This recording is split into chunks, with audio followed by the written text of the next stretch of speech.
Welcome back, Ramana Garu. How are you today? Thank you. Fine. You have kept us in suspense for a long time now. We have finished half the zodiac. Half the zodiac. We want to get to the bottom of it. So without much ado, I hand it over to you so that we try to complete as much as we can the ascendants and then off on to Rahu. Yeah, definitely. Thank you very much, Mr. Srinivasan. Thank you. So I feel, so far we have done some 5 videos as of now, I think. Yes. And we have completed up to Libra Ascendant. So by this time, the viewers would have understood the concepts given by Sri V.S. Murthy Garu. And now it will be easy for them to understand the position of planets, and they themselves can decide will be what place. Yes. I think by this time the viewers would have come to this level. But anyway, we will go through the remaining ascendants from Scorpio, and we will try to complete as soon as possible so that we can go ahead with the combination of the position of Rahu Ketu. Then probably we will deal with an example so that it will give a clear-cut picture. Yeah. Okay. Sure. So I think I'll share the screen. Now straight away going to the position of planets. Since we already dealt with the basic concepts, I think it's not required to reiterate them again. Is it required? Not required, but you can just highlight a few of the critical ones here. Yeah. See, anyway, I'll deal planet by planet. Let each ascendant person should have the feel of it. Yes. So we'll go planet by planet only. Sure. So Sun is the 10th Lord, is a Kendra Lord. So there is no blemish of Konadipati dosha here. So as is a benefic planet, going to 14710 is a very good position for Sun, for Scorpio ascendant. And as usual, position in 5-9 for malefic planets is not so good when compared to Kendras. So in 5-9 position, it gives only good results. Okay. And 6th house, 2nd house and 11th house. For Scorpio ascendant, 6th house will be Aries. So where Sun exalts, okay, there he gives only ordinary results. And 2 and 11, the neutral houses, there also he gives ordinary results only. Yeah. And when he goes to 3-8-12, 3-8-12 for Scorpio Lagna, it gives bad results. Okay. Very. Then Moon, coming to Moon is the 9th Lord, a Konadipati, supposed to be a benefic. If he is strong, a benefic planet, Konadipati, going to Kendras and Konas is very good. Whereas for Scorpio ascendant, Moon in Lagna, that is the first house, it's a debilitation sign. Therefore, only good results instead of giving very good results. Yeah. And 2-11 position, ordinary results only. And in Dusthanas, it gives bad results. Absolutely. Mars is the first and 6th Lord here. So when we have discussed probably the Aries ascendant, that time I think we have discussed about the dual ownership of Mars and Venus. Yes. That time we said for Aries Lagna, Mars should be considered as a Konadipati and Ashtamadipati. Whereas for Scorpio ascendant, we have to consider Mars as a Kendradipati and Sashtadipati or 6th Lord. Understood. Okay. Therefore, this position in 14710 is very good. And 5-9 is also good, but comparatively, the position of 5-9 is less, than its position in 14710. Okay, always because malefics in konas are not very comfortable compared to kendras. Absolutely. Okay. And 3, 6, 8, 12, it gives only no yoga. And 2 and 11, ordinary results. Okay. Because if you remember, we have a rule, any planet owning Dusthanas and posited in Dusthanas will not give good results. Yeah. Okay. Therefore, in 3, 6, 8, 12, it is only no yoga. Okay. And Mercury is the 8th and 11th lord for Scorpio Lagna. Okay. And basically a benefic planet, 50% benefic planet though. Yeah. Its position in Kendras and Konas is very good. Comparatively, its position is Konas is more beneficial than in Kendras. As benefic's position in Konas is good. Yeah, absolutely. Okay. And in 3, 6, 12, it is no yoga. And second house, ordinary results. 11th house, it's exaltation sign again. And it's bad results because he's owning a 2 Dusthanas here. Yeah. Here, Mercury is owning 2 Dusthanas. And as already discussed, planet owning a Dusthana and posited in Dusthana will not give good results. Basically, Mercury being lord of 2 Dusthanas, right, position in another Dusthana, 11th house gives bad results, and 8th house it gives avayoga here. In this particular case. Okay. Then going to Venus. Venus is the 7th and 12th lord. Venus having dosha of Kendradipati and also owning a Dusthana. Right? Yeah. Then his position in 3, 6, 8, 11 is very good.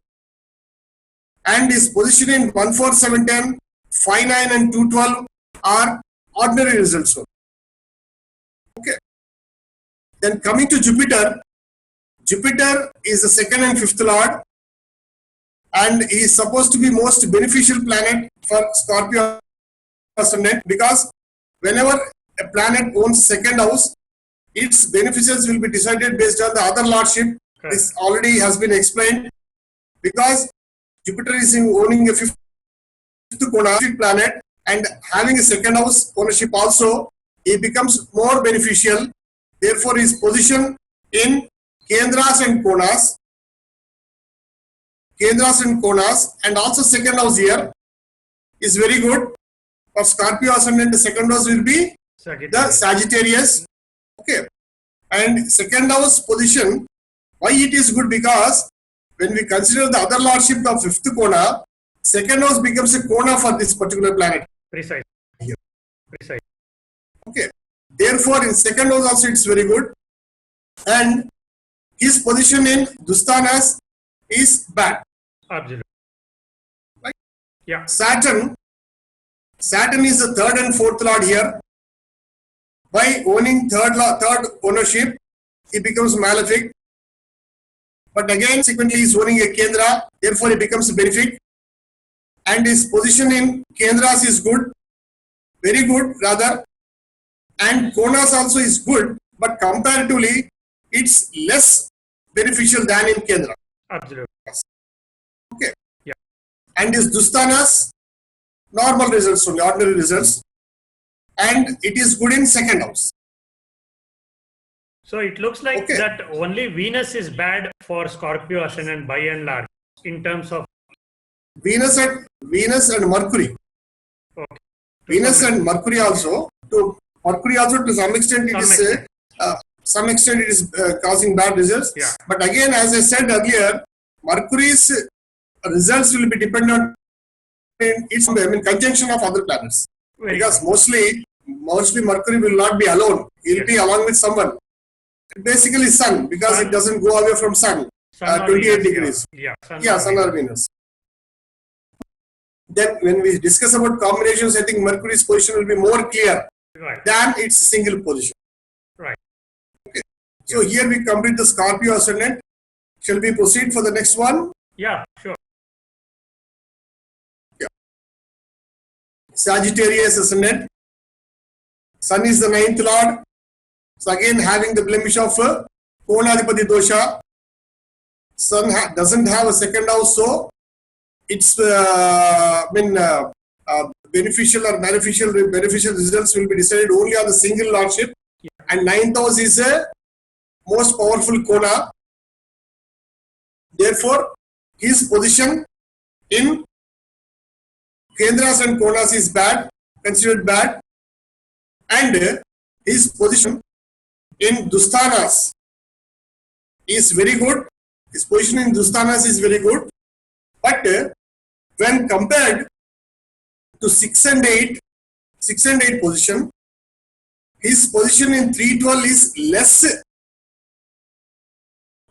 beneficial. Why? Because when I think in the previous video we have discussed it, there should be equal position for equal planets. Yes. Because 9th is a powerful Kona. Yes. Therefore, Sun becomes more malefic planet here. Yes. And if he goes to equal malefic houses only, he will use very good results. Yes. Okay, whereas 3 and 12 are compared less malefic than 6 and 8. Very good. Therefore, in 6 and 8 will be more better than in 3 and 12. Very good. Got it? Yeah. Very good. Moon is the 8th lord here. So, if he is strong, its position in Kendras and Konas is very good.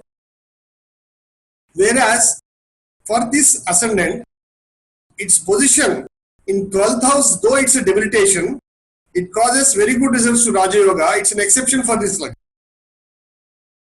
It's almost like a Viparita Raja Yoga in this case. Of course, in your case, it has become a Viparita Raja Yoga. Yeah. Okay. Then, his position in 368 is no yoga. 211 gives ordinary result. Yeah. Okay.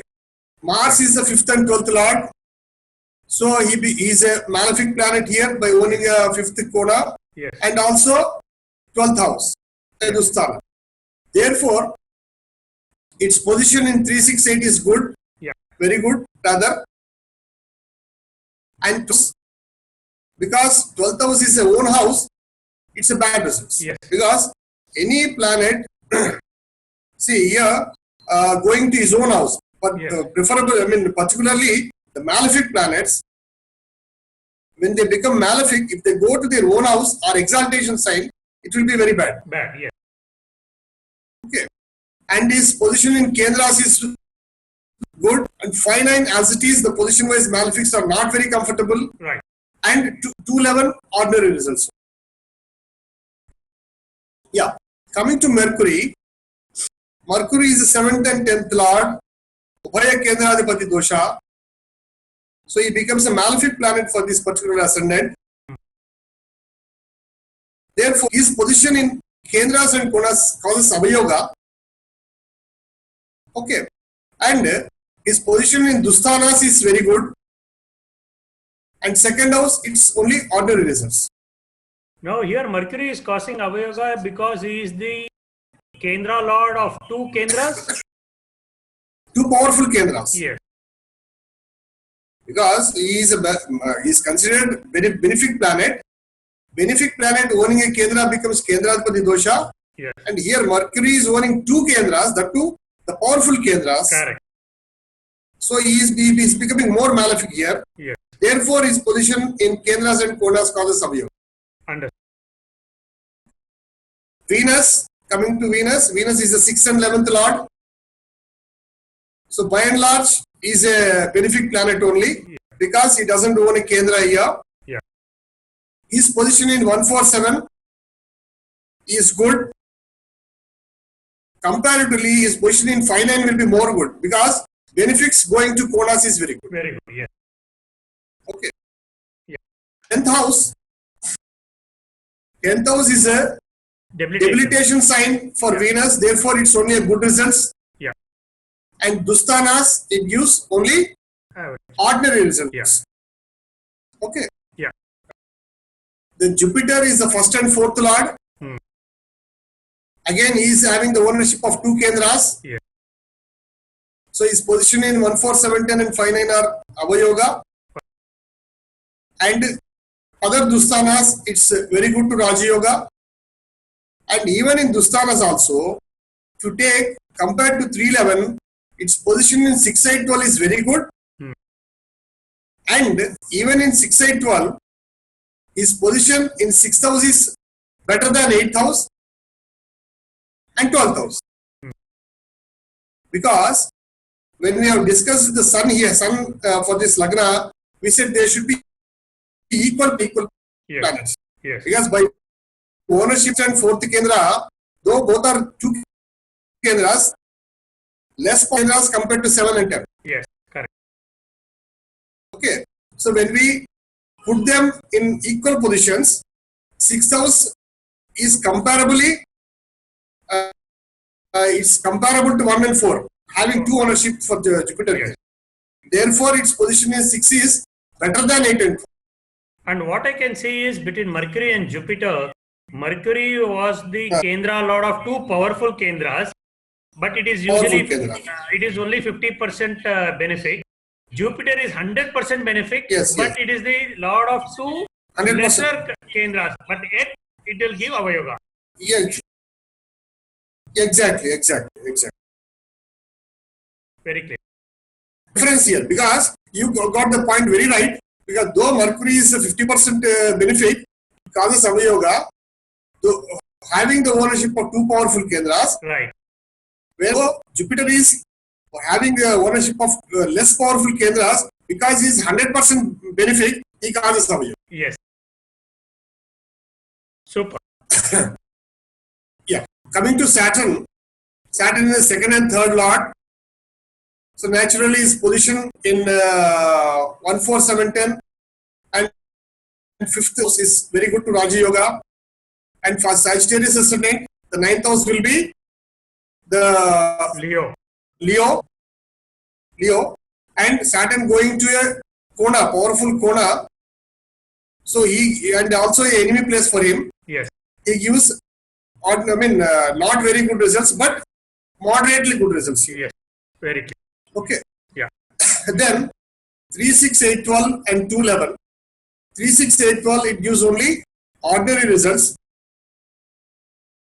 Okay. Yeah. And 2, 11, 3, 6, 8, 12, it gives no yoga. And 2, 11, it gives ordinary results. Yes. Now someone can get it doubt, because Saturn, all the while we were discussing, the position of malefics in Konas is not very comfortable. Yeah. But in this particular case, Saturn in 5th house is giving very good results to Raja Yoga. The reason behind it is a debilitation sign. Yeah. Always benefics in debilitation sign give very good results. Yeah. Okay. Very clear. Now actually the nuances are becoming more and more clear. Yeah, definitely. And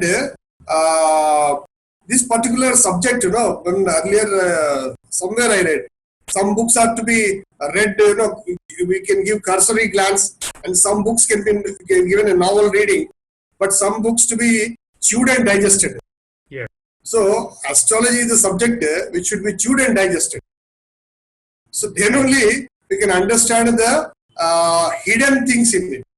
Very true. So once we are thorough with the basic principles and start applying them one by one, then only we can understand the basic principles first. Actually, what you say is absolutely true. Only recently I was reading, even the malefics, natural malefics and natural benefics, there are authors who say they change their behavior depending upon whether it is Shukla Paksha or Krishna Paksha. Acha, okay. So natural malefics in Krishna Paksha are very good. Okay. That means when moon is weak, the malefics become strong. Yes, basically that is what they are saying. They act as benefics actually. Acha.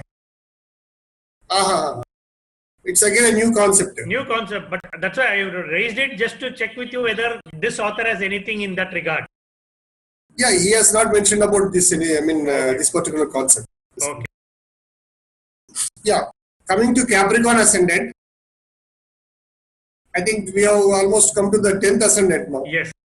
So another 2 are left. Let us see. Yeah. So Sun is the 8th lord here. Yes. So having no blemish. So he's supposed to be a benefic planet. Yes. Going to Kendras and Konas is very good.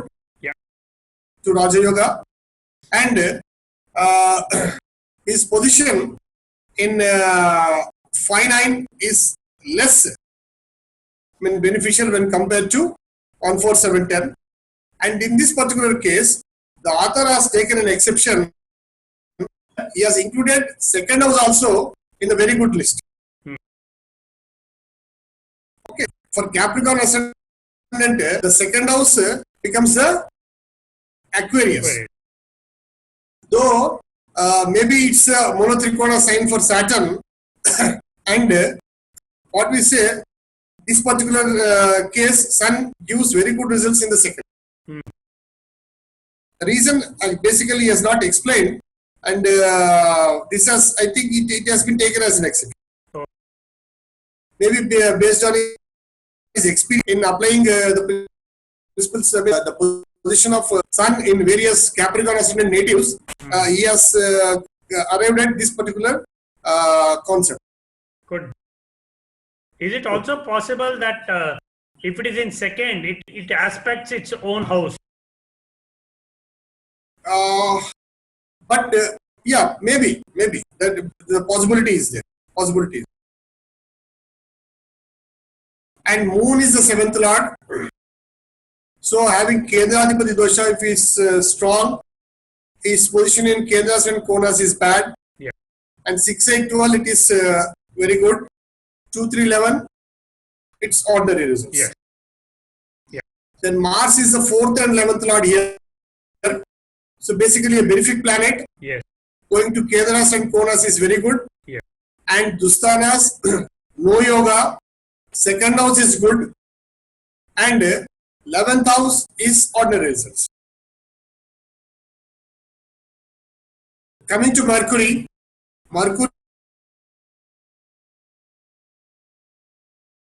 he becomes a benefic planet here.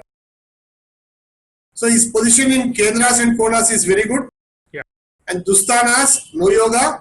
Second house, normal good results. Okay.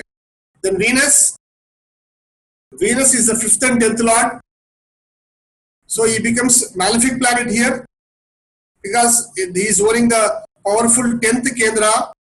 Sequentially, second he is owning the 10th Kendra. So his position in 3-6-8-12 is very good. And for Capricorn ascendant, in this particular case, Venus going to his own house. Capricorn ascendant, the 5th sign will be Taurus. Yes. So when he goes to his own house, then also he is giving very good results. Here I would like to make one point. See, while discussing what the author has further stated, when a particular planet, whether it is benefic or malefic, owning two. So positionally, when we say, suppose in this particular case, if you take Venus going to his own house, in the 5th house, he is giving very good results. Whereas, see, here when he is owning 10th house, 10th Kendra, it's a blemish for him because of Kendra lordship. Yeah. So in such a case, when a planet is going to a Dusthana, when we say a planet becoming bad, if he goes to a Dusthana, he gives good results. Yeah. So he also says, though the blemish of having a 10th Kendra will be nullified when he goes to the Dusthana, the beneficence of owning the Kona also, somewhat it gets nullified when he goes to Dusthana. Understood? Yeah. See, he is almost cancelling two things here. Yes. One is blemish of having Kendradipati dosha is also nullified, and to some extent he is losing the benefic ownership of the fifth house also. Yes. Very true. So therefore here, see here, the 12th house is less beneficial than the 8th house. So see when we go there, that means 10th house, when we equal the houses, so 1, 4, 7, 10, 3, 6, 8, 12, like that when we take, so his position in 12th house is less good compared to 8th. Because the 10th will be equated to 12th and 7 will be equated to 8. Yes, yeah, exactly. Okay. Here it is a bit contrary to what we have usually followed. Venus is a yoga karaka for Capricorn ascendant. Yes, and when it goes to the 9th house, we actually say it's a Dharma Karmadhipati yoga. Whereas now here we see that it is going to give only ordinary results or no yoga at all. See, 9th house for Capricorn ascendant, the 9th house becomes the debilitation sign for Venus. Yes. Okay. So benefic's debilitation is always not very good when compared to malefic's debilitation. Correct. Okay. Therefore, it gives ordinary results. No yoga only. Yes, no yoga. And 211 ordinary results. So Jupiter is the 3rd and 12th lord for Capricorn ascendant. So basically is a benefic planet. Okay, no blemish. So going to Kendras and Konas is very good. And for Capricorn ascendant, Jupiter in Lagna will be debilitation sign. So he has been taken in ordinary results for being in the first house. And 3, 6, 8, 12 Dusthanas, ordinary results only. 211 it gives good results. Saturn is the first and second lord. So he is in benefic only. So his position in Kendras, especially 1, 4, 7, 5, 9 is very good. And in 10th house, because it's an exaltation sign, it causes Avayoga. Okay. Then 4th house is very good compared to other Kendras because it's a debilitation sign. And 5, 9 is good for Dhana Yoga for this particular line. Okay. And Dusthanas, no yoga. 11th house, ordinary results. And second house, being own house, it gives good results. Why is it that it is good in 5 and 9 for Dhana Yoga? 5th house, I think maybe it's basically malefics going to Konas is not good. Yes. Positionally. All along we were discussing. Yes. Whereas in 5, 9, I think it's 5th house is Taurus. Yes.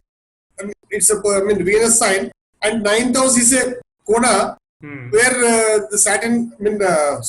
It's a friendly sign for Saturn. Maybe that is the reason he gives the Dhana Yoga in this particular case. And here, he is having the ownership of the second house also. Yes. So that's what I thought. Second house, it actually becomes 5th house becomes a quadrant, so it becomes a benefic for it. Of course. So I think we will stop here. Yes. And rest of the 2 ascendants we will take in our next session. So far, if you have anything to add or ask me, I think we can go ahead with this. Nothing much to add. It is becoming very, very clear now. Basically what I can summarize is, you just classify them, whether they become malefic or benefic, then look at the position, then you know how good they are, then equate the powers of the lordships and the positions, and then say whether it is going to fall in one of these 5 categories. And exactly. Now, till last time we were mostly assuming that Avayoga is just stated with no logic by and large, but now we are slowly finding double Kendradipati dosha and other things which are getting us more and more clarity. Of course. So that is the reason, once we are thorough with the basics, fundamentals, then I think things will fall in line. And when we go to the combinations, it will be more clear. See, I was really, the way he has put it, the combinations. So we get happiness when we go through the session. The combinations, it will be crystal clear. So how we have to understand this particular concept. It is just like how a detective solves a crime. It's like you are now able to understand what is going on behind the scenes. Exactly. And I think people, the viewers will receive it positively because it's a little bit, we are just taking a side step, like, deviation kind of a thing from the principles what we have been following so far. So I think the senior astrologers also should take some time to digest this particular thing, because I don't belittle anybody, because these particular principles are not utilized by anyone because they are hidden somewhere, and they are slowly being unearthed. And I think already we are trying to unearth it, but the author has already done it long back, and now we are trying to understand those principles now. I think it slowly, it will change the perspective of understanding the position of planets and the behavior of planets, and their results, how they get modified during the Dasha and Antardasha, depending on combination and conjunction of planets. So I think it's really, for me also, it has become slowly more and more interesting while explaining. Very true. Now I can understand when people say when you get enlightenment, you feel so blissful. This is almost like that. Yes, exactly. I think it's a good thing. Let us see. Yeah. So thanks very much.